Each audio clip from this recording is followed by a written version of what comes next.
অনেক মদখোর আমার সাথে বসে একসাথে ডিনার করে, হাফ প্যান্ট পরা, গলায় স্বর্ণের চেইন, হাতে স্বর্ণের ব্রেসলেট, আইসা আমার সাথে ডিনার করছে, আছে এরকম। গাঁজাখোর, আসো বসো, বসলেই তো আমি ওর ডিএনএ, চিন্তার ডিএনএ চেঞ্জ করে দেওয়ার সুযোগ পাবো, চিল্লায় বলো ঠিক কি না?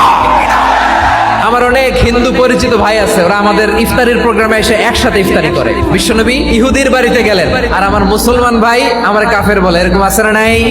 মুসলিমরা দেখতে পারে না, সহ্য করতে পারে। বিষ্ণু ইসলামের খাদেম ছিল ইহুদি, এতদিন খেদমত করলে একদিনও বিশ্বনবী ওর কালিমার দাওয়াত দেয় নাই। কারণ কি? বিশ্বনবী একটা ভালো সময়ের অপেক্ষা করতেছিলেন, দায়ী সুযোগ খুঁজে কখন দাওয়াত দিলে ব্যাটে বলে হবে, ঝোপ বুঝে কোপ মারে। বিষ্ণু ইসলাম ভালো সময়ের অপেক্ষা করতেছিলেন, দেখি আস্তে আস্তে এমন সময় আসছে, ছেলে এবার মুমূর্ষ, যখনই টাইমিং পেয়েছেন দাওয়াত দিলেন, পড়ো লা ইলাহা ইল্লাল্লাহ। প্রতিবেশী ইহুদি হোক হিন্দু হোক, যাবেন, সুসম্পর্ক রাখবেন, উপহার দিবেন, বিপদে পাশে দাঁড়াবেন। অসুস্থ হইলে একটু আপেল নিয়ে যান, আঙ্গুর নিয়ে যান। ইসলামের বিউটি দেখে, সৌন্দর্য দেখে অবাক হবে, নসিব ভালো হলে কোনোদিন কালিমা পড়ে মুসলমান হয়ে যাবে।